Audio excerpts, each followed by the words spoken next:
Something has changed in Eden. Just moments earlier, Adam and Eve had eaten the forbidden fruit. Their eyes were opened. And for the first time in human history, they felt shame. But now something else is happening. A sound begins to move through the garden. Genesis says something remarkable. They heard the sound of the Lord God walking in the garden in the cool of the day. The creator of the universe, walking in the garden.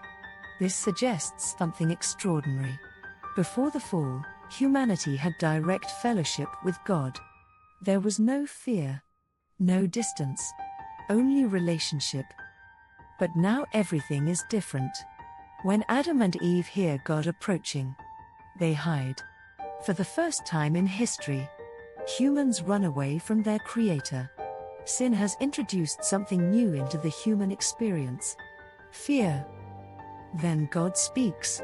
And he asks a question that echoes through history. Where are you? At first this question seems strange. God is all-knowing. Surely he already knows where Adam is hiding. So why ask the question? The question is not about location. It is about condition. God is asking something deeper. Adam, what has happened to you? Where are you now compared to where you once were? The question exposes the change that sin has brought. Adam finally answers, I heard you in the garden, and I was afraid because I was naked, so I hid. This is the first time fear appears in the Bible. Before this moment, humanity had nothing to hide. Now Adam is overwhelmed by guilt. God asks another question. Who told you that you were naked? And then another. Have you eaten from the tree that I commanded you not to eat from? God is not gathering information. He is confronting the truth. But instead of accepting responsibility, Adam does something very human. He blames someone else. The woman you put here with me, she gave me some fruit from the tree.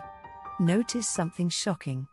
Adam not only blames Eve, he indirectly blames God. The woman you put here. The cycle of blame had begun. Then God turns to Eve. What is this you have done? And Eve replies, the serpent deceived me, and I ate. The blame moves again. Adam blames Eve. Eve blames the serpent. But the deeper problem still remains. Humanity has broken its relationship with God. Now the truth has been revealed.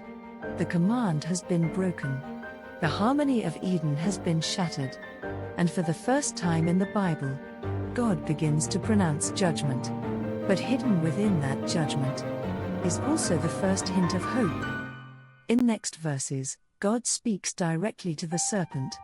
And what he says contains one of the most mysterious prophecies in the entire Bible. A prophecy about a future descendant who will crush the serpent. The fall of humanity has begun. But even in the middle of judgment, God reveals a promise. A promise that points forward to something incredible. A future victory over evil itself. In the next episode, we uncover what many scholars call the first prophecy in the entire Bible. A prophecy hidden inside the Garden of Eden.